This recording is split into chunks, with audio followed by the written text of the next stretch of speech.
Okay, so we have to talk about this new Elon Musk leaked email that was apparently broken by Reuters.com. Now, in the email, Elon Musk states that he has a super bad feeling about the economy right now.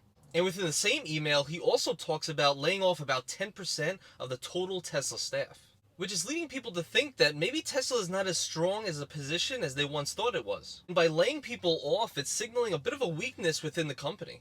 But before you get crazy and start selling all of your Tesla stock, let me shed some light on this. So firstly, we actually have no idea if this email is even real or not.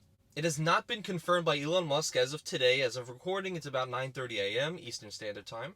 And thus far, Reuters has been the only one that's actually come forward with this information. Now, normally when there's leaked emails, we have documentation of it and we have picture proof. Just like the leaked email recently that has everybody up in arms because Elon Musk stated that you have to be working at least 40 hours, and anything past that you're able to work from home. Working 40 hours or less constitutes coming into the office to work, as he just sees that you're a lot more productive when you actually come into the office. And now, while apparently this leaked email by Reuters states that he wants to lay off about 10%, a lot of people believe that it's only going to be about 5% of the total staff, as well as pausing another 5% of new employees that would have been hired otherwise.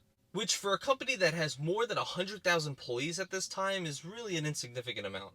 And as you can see on all this news, Tesla stock is down about 3 to 4% on this news. But with all this news out of the way, let me talk about the main reasons on why this actually could be a good thing for Tesla stock going forward. Now, while firstly, it's no secret that Elon Musk believes that we are either currently in a recession or about to hit a recession very soon. And somebody that has control of a trillion-dollar company has access to data that we don't see and has his finger on the pulse of inflation data as well as how much consumers are spending in a given quarter. And we have to remember that recessions could actually be a good thing for companies. And that these are times that companies really have to buckle down and figure out where they're wasting money and also where they can cut back so they can increase their profit margins going forward so that they can last through the recession.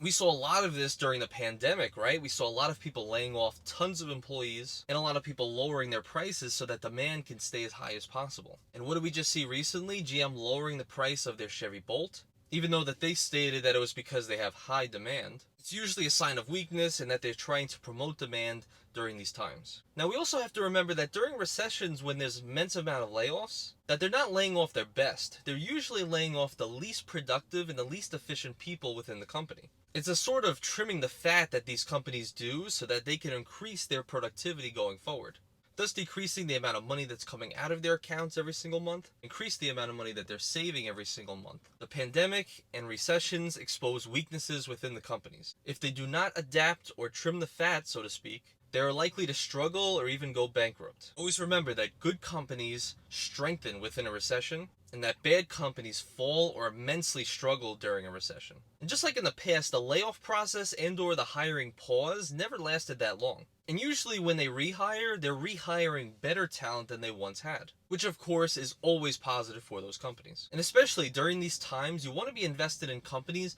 that have very low debt and very high cash flow, which pretty much means they're just going to be making money hand over fist, month over month. And if there's a worst case scenario, they break even, and/or because they have such low debt, they're able to take loans out to be able to survive and last through these environments. Which of course Tesla is in one of the strongest financial positions of its career, with between $15 and $20 billion worth of cash on their balance sheet, as well as free cash flows around $2 to $3 billion every single quarter, and virtually zero debt that they mostly paid off in the last quarter. That higher income bracket is likely to still pay for Teslas despite any economic headwinds, which makes Tesla one of the most attractive companies out there, and I think has no problem lasting through a recession. And the second thing we always have to remember is that Tesla is one of the most efficient companies in the world. This isn't an opinion, this is a fact. We know that Tesla has been able to decrease the amount of robots they need to build these cars by about 60% at one point. What does that do? It makes the company more efficient. They reduce the amount of parts on each vehicle, more efficient. They have these 9,000-ton gigapresses that are able to produce the front and the rear casting for the Cybertruck, the Model 3, and the Model Y.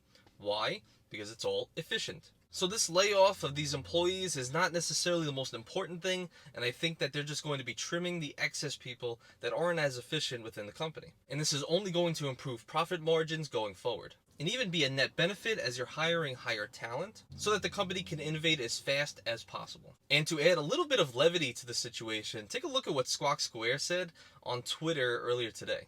He said the plot thickens. Let me know if you guys get the reference. But essentially, in the leaked email, Elon Musk said that he has a super bad feeling about the economy right now. And you can see in the movie Superbad, McLovin's fake license states that his birthday is June 3rd. What's today's date again? Could you imagine if this all planned out to just be a super bad joke? And the second thing is, you know that there's some red flags when companies are actually decreasing the prices of their vehicles during a recession.